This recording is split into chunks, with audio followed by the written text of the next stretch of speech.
Hi friends, Suma cooking all in one ಚಾನಲ್ಗೆ ಸ್ವಾಗತ. ಇವತ್ತಿನ ರೆಸಿಪಿ ತುಪ್ಪ ಮಾಡಿದ್ದೀನಿ. ಯಾವ ರೀತಿಲಿ ತುಪ್ಪ ಮಾಡಿದ್ದೀನಿ ಅಂತ ನೀವು ನೋಡ್ತಾ ಇದ್ದೀರಾ. ನೋಡಿ ಎಷ್ಟು ಕಲರ್ಫುಲ್ಲಲ್ಲಿ ಬಂದಿದೆ. ತುಂಬ ಘಮ ಘಮ ಅಂತ ಇತ್ತು, ಇಡೀ ಮನೆ ಘಮ ಘಮ ಅಂತ ಇತ್ತು. ಅಷ್ಟು ಚೆನ್ನಾಗಿ ಬಂದಿದೆ ತುಪ್ಪ. ಇದರಲ್ಲಿ ನೋಡಿ ಒಂದು ಸೂಪರ್ ಟಿಪ್ಸ್ ಇದೆ. ಇದರಲ್ಲಿ ಈ ಟಿಪ್ಸನ್ನು ಫಾಲೋ ಮಾಡಿದರೆ 100% ಮರಳಾಗಿರುವಂಥ ಶುದ್ಧ ತುಪ್ಪ ಮನೆಯಲ್ಲೇ ರೆಡಿಯಾಗುತ್ತೆ. ಇದು ನನಗೆ ನಮ್ಮಮ್ಮ ಹೇಳ್ಕೊಟ್ಟಿರುವಂಥ ಟಿಪ್ಸು. ಈ ಟಿಪ್ಸನ್ನು ನಿಮಗೂ ಕೂಡ ಹೇಳ್ತೀನಿ. ವಿಡಿಯೋ ಫುಲ್ಲು ನೋಡಿ, ಎಲ್ಲೂ ಸ್ಕಿಪ್ ಮಾಡಬೇಡಿ. ಲೈಕ್ ಕೊಡೋದನ್ನು ಮಾತ್ರ ಮರಿಬೇಡಿ. ಕೊನೆವರೆಗೂ ನೋಡಿ, ಹೇಗಿದೆ ಅಂತ ಕಮೆಂಟ್ ಮುಖಾಂತರ ತಿಳಿಸಿ. ನೋಡ್ತಾ ಇದ್ದೀರಲ್ವಾ ಎಷ್ಟು ಚೆನ್ನಾಗಿದೆ ನೋಡಿ, ಕಲರ್ಫುಲ್ಲಲ್ಲಿ ಬಂದಿದೆ. ಸಖತ್ತಾಗಿದೆ ಅಲ್ವಾ?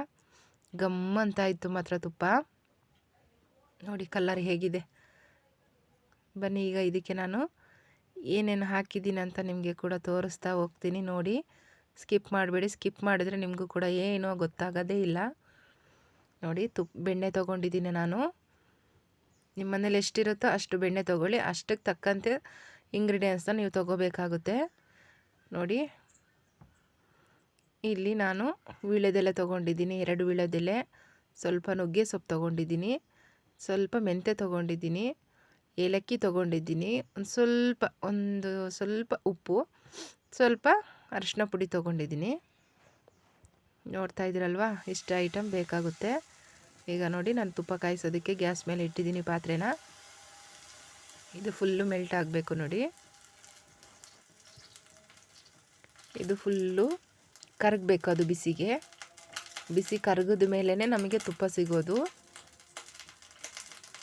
ಇದು ಹಿರಿಯರು ಹೇಳಿರುವಂಥ ಒಂದು ಮಾತು ಕೂಡ ನಾವು ಪಾಲಿಸಲೇಬೇಕಾಗುತ್ತೆ. ಅವ್ರು ಏನೇ ಹೇಳಿ ನಮಗೆ ಒಳ್ಳೆಯದಕ್ಕೋಸ್ಕರನೇ ಹೇಳಿರ್ತಾರೆ. ಅವರು ಯಾವುದನ್ನೇ ಒಂದು ಮಾತನ್ನು ಹೇಳಿದ್ರು ಕೂಡ ಅದರ ಮುಂದೆ ನಮಗೆ ಒಂದು ಒಳ್ಳೆಯ ಉದ್ದೇಶ ಇಟ್ಕೊಂಡು ಹೇಳಿರ್ತಾರೆ. ಅದಕ್ಕೊಂದು ಅರ್ಥ ಇರುತ್ತೆ. ಅವ್ರು ಹೇಳಿರೋ ರೀತಿ ನಾವು ಕೂಡ ಫಾಲೋ ಮಾಡಿದ್ರೆ ಅದು ಸಕ್ಸಸ್ಫುಲ್ಲಾಗಿ ಕೂಡ ಆಗುತ್ತೆ. ಅದೇ ರೀತಿ ನಾನು ಕೂಡ ತುಪ್ಪ ಮಾಡುವಾಗ ಅವರು ಏನು ಹೇಳಿರ್ತಾರೋ ನಮ್ಮಮ್ಮ, ಅದೇ ರೀತಿಲಿ ನಾನು ಕೂಡ ಮಾಡಿದೆ. 100% ಪ್ಯೂರ್ ತುಪ್ಪ ನನಗೂ ಕೂಡ ಈ ಮಾಡಬೇಕಾದ್ರೆ ಪ್ಯೂರ್ ತುಪ್ಪ ನನಗೂ ಕೂಡ ರೆಡಿ ಆಯಿತು. ನೋಡಿ ಯಾವ್ದು ರೀತಿ ಮಾಡ್ತಾಯಿದ್ದೀನಿ ತುಪ್ಪನ. ನೋಡಿ ಕರಗಿದೆ. ಇವಾಗ ಇದಿನ್ನೂ ಸ್ವಲ್ಪ ಕುದಿಬೇಕು, ಎಣ್ಣೆ ಅಂಶ ಎಲ್ಲ ಬಿಟ್ಕೋಬೇಕಾಗುತ್ತೆ. ಈಗ ಅದಕ್ಕೆ ಏಲಕ್ಕಿ ಪುಡಿನ ಹಾಕ್ಕೊಳ್ತಾ ಇದ್ದೀನಿ. ಸ್ವಲ್ಪ ಉಪ್ಪನ್ನು, ಒಂದು ಕಾಳಿನಷ್ಟು ಉಪ್ಪನ್ನು ನಾನು ಹಾಕ್ಕೊಳ್ತಾ ಇದ್ದೀನಿ. ಅರ್ಧ ಟೇಬಲ್ ಸ್ಪೂನಷ್ಟು ಮೆಂತ್ಯ ಹಾಕ್ಕೊಳ್ತಾ ಇದ್ದೀನಿ. ಸ್ವಲ್ಪ ನಾನು ಅರಿಶಿನವನ್ನು ಹಾಕ್ಕೊಳ್ತಾ ಇದ್ದೀನಿ. ನಮ್ಮಮ್ಮ ಹೇಳಿರೋ ಥರ ನಾನು ಇಲ್ಲಿ ಮಾಡಿರೋದಕ್ಕೆ 100% ತುಪ್ಪ ನನಗೆ ಸಿಕ್ಕಿದೆ, ರೆಡಿಯಾಗಿದೆ. ಅದೇ ರೀತಿ ನಾನು ನಿಮಗೆ ಈ ತುಪ್ಪನ ವಿಡಿಯೋನ ಶೇರ್ ಮಾಡ್ತಾ ಇದ್ದೀನಿ. ನೋಡಿ, ಎಲ್ಲೂ ಸ್ಕಿಪ್ ಮಾಡಬೇಡಿ. ಸ್ಕಿಪ್ ಮಾಡಿದ್ರೆ ಯಾವುದೇ ಕಾರಣಕ್ಕೂ ಗೊತ್ತಾಗೋದಿಲ್ಲ ನಿಮಗೆ. ನೋಡ್ತಾ ಇದ್ದೀರಲ್ವಾ? ನೋಡಿ, ಈಗ ಸ್ವಲ್ಪ 3/4% ಬೆಂದಿದೆ. ನೋಡಿ, ಎಲ್ಲ ಜಿಡ್ಡಿನ ಅಂಶ ಬರ್ತಾಯಿದೆ. ಇವಾಗ ಚೆನ್ನಾಗಿ ಕುದಿಬೇಕದು. ಮೀಡಿಯಮಲ್ಲೇ, ಕಮ್ಮಿ ಊರಿನಲ್ಲೇ ನಾವು ಬೇಯಿಸಬೇಕಾಗುತ್ತೆ ತುಪ್ಪನ. ಹೈ ಫ್ಲೇಮ್ ಕೊಡಬಾರ್ದು.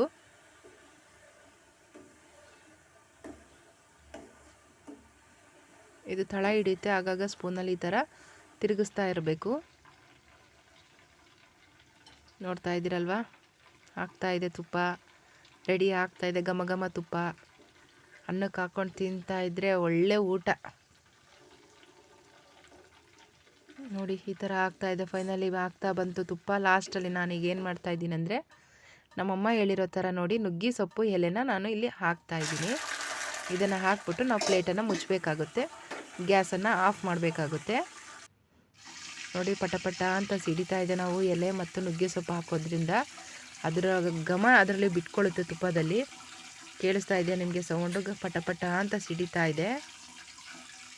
ಈಗ ನೋಡಿ, ತೋರಿಸ್ತಾ ಇದ್ದೀನಿ ತಣ್ಣಗಾದ್ಮೇಲೆ ಯಾವ ರೀತಿ ಆಗಿದೆ ಅಂತ. ನೋಡಿ, ಒಳ್ಳೆ ಎಣ್ಣೆ ಥರ ಬಂದಿದೆ. ನೋಡಿ, ಸೂಪರಾಗಿ ಬಂದಿದೆ ತುಪ್ಪ.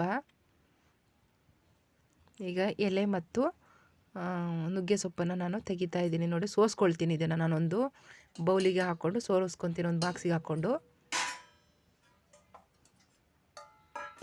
ಪ್ಯೂರ್ ಮನೆಯಲ್ಲೇ ಮಾಡುವಂಥ ಶುದ್ಧ ತುಪ್ಪ. ನೋಡಿ, ಹಸುವಿನ ತುಪ್ಪ ರೆಡಿ ಆಯಿತು.